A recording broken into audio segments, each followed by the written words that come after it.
So amid all of the hoopla about the upcoming changes to DBD in the coming mid-chapter patch, I think one thing is flying under the radar, and that's that my favorite perk may be a lot more useful going forward than it ever has been at any point in its life. Hello friends, I'm DasFood, and today I want to tell you why I think Autodidact might actually be kind of on the verge of being somewhat meta, which is a very measly mouth way of saying you should give it a try, because I think it's about to be a lot better than it's been over the course of its history, and by the way, I don't think it's been that bad historically. Now, if you're a longtime friend of the channel, you might remember way back when I made a video all about my love for Autodidact and why you should use it. If you haven't seen that, go watch it. It's a good video, and I've actually had people tell me that using that change actually, or that using the perk because I recommended it actually made them enjoy the game more. It just has that effect on people. But let's say you didn't see the video. That's okay. You don't need to. We're going to keep going. We're going to talk about it anyway. All you really need to know for today's video is that healing speeds in DBD are about to be nerfed. They're going to go from 16 seconds to 24 seconds. So you're almost spending an entire half of a minute working on heals, which,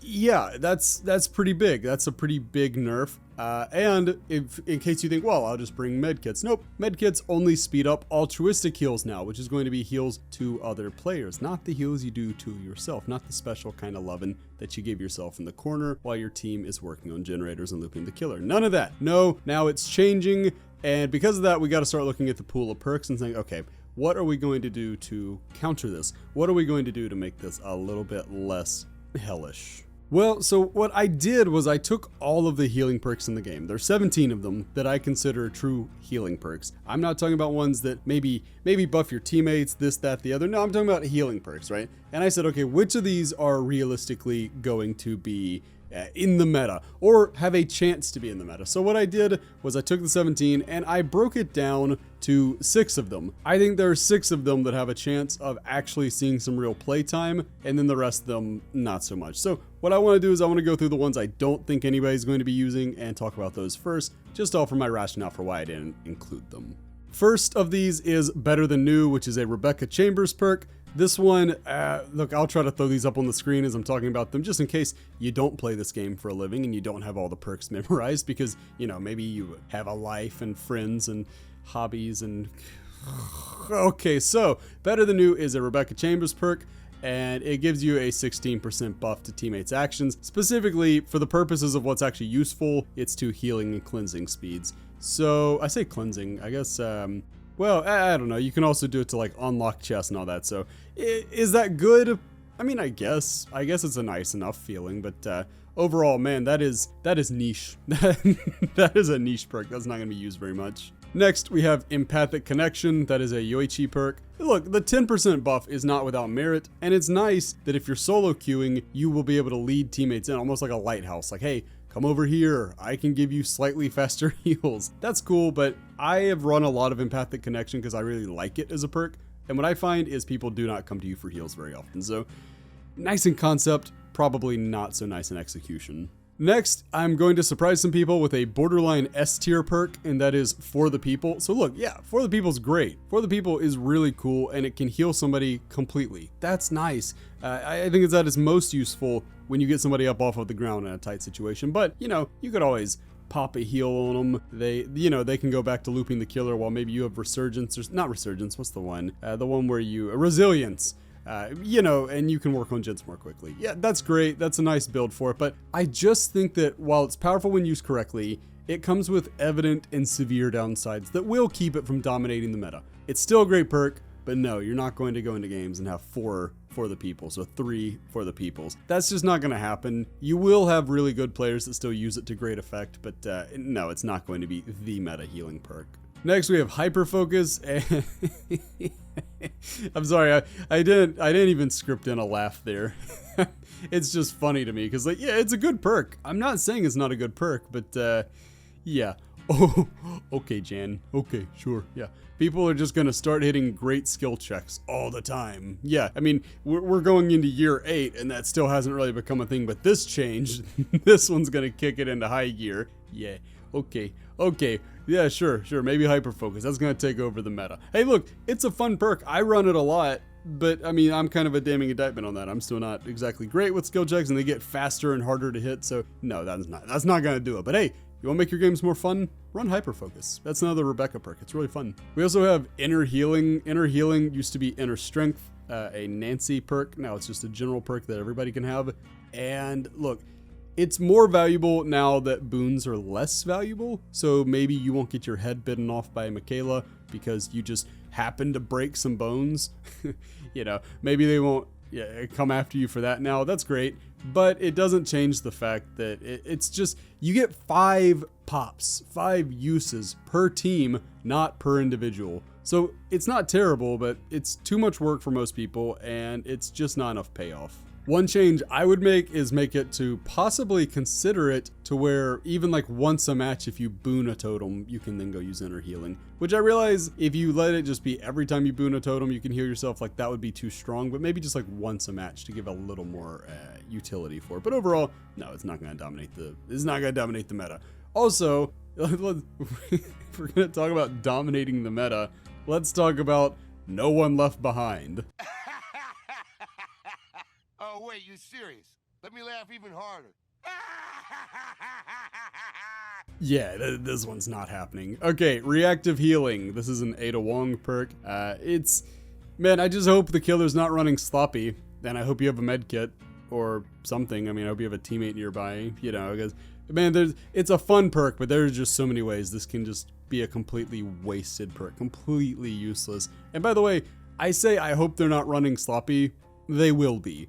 After this update, I expect eventually Sloppy is going to get nerfed, but for the time being, expect a lot of sloppy boogers because people are going to be running that one like crazy. Next on the list of perks that absolutely no one's going to be using, Renewal. So this one used to be a Steve Harrington one, and now it's, gosh, look at that description. So requiring a hook save automatically disqualifies this one, and plus nobody's going to read all that. You want to know why I think Autodidact hasn't been more popular in the past? It's because you've got to be an Autodidact to actually read all of that.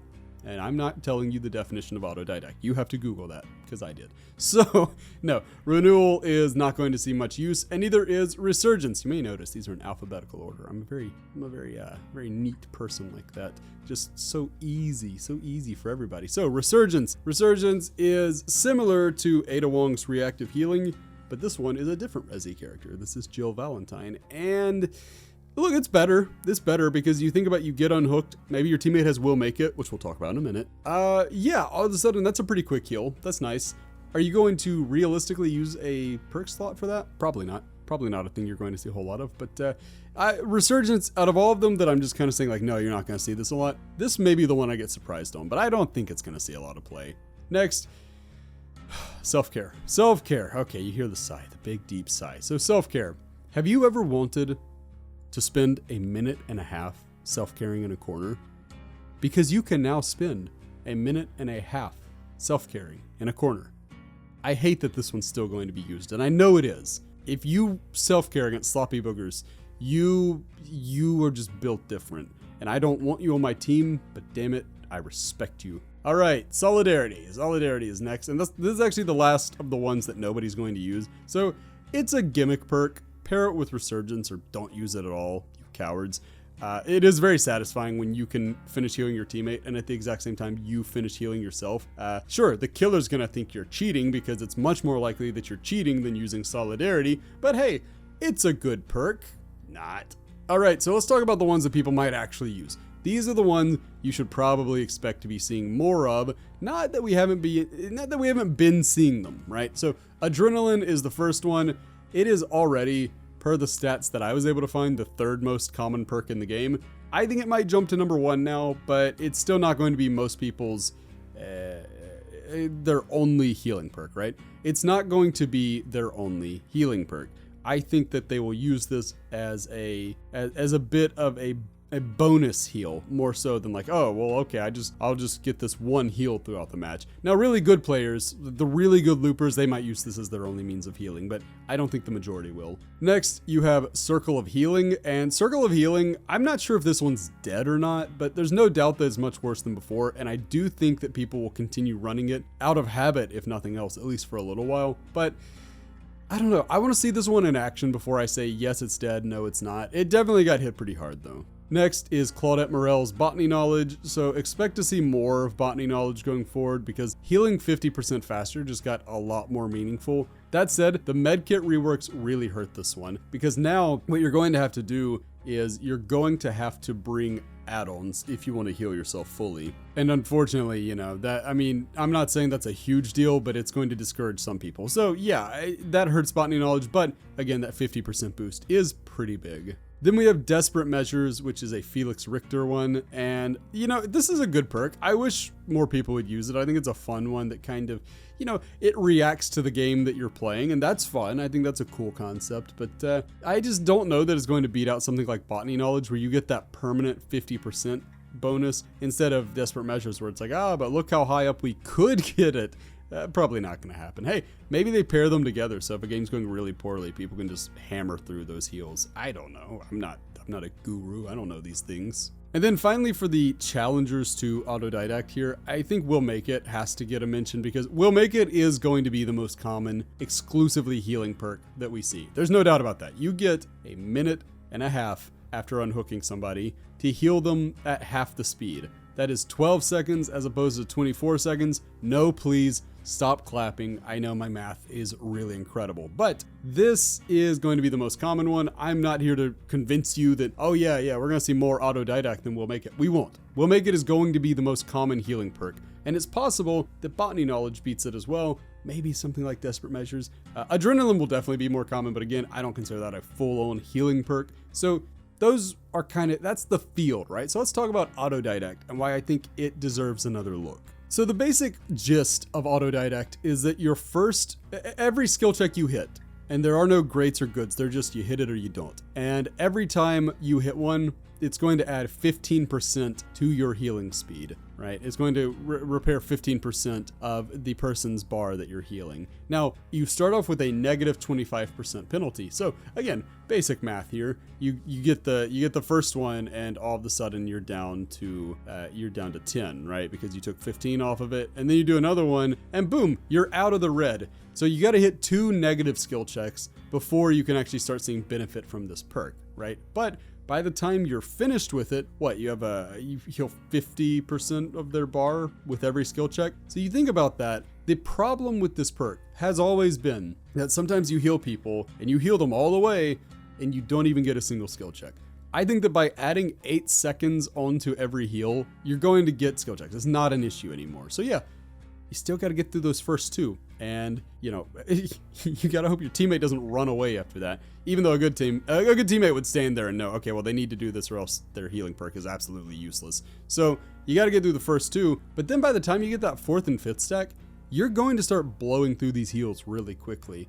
Assuming you get skill checks, which is always the thing about Autodidact that makes it a little risky. But if you get these, you hear the birds in the background, I'm sure. I apologize. I apparently live in the forest. But yeah, so I think when I look at Autodidact, I see something where it's going to be a lot easier, especially against something like Sloppy Butcher. It is going to be so easy to get up to 5 stacks. And think about it. If you could essentially guarantee that you were going to get to use your 5-stack Autodidact a few times throughout a game, doesn't that make it a pretty good perk? I think so, but who knows? Maybe somebody's listening to this and like, this guy, he's still out here stumping for Autodidact. He doesn't even know. He doesn't even know it's a garbage perk. But I use it all the time, and I already feel like I generally get pretty good value out of it. So I'm curious to know if you think this one's going to see a lot more play, because right now it sees something like, according to the Nightlight DBD databases, it sees like 0.33% usage or something terrible. I think it's going to jump up a lot, but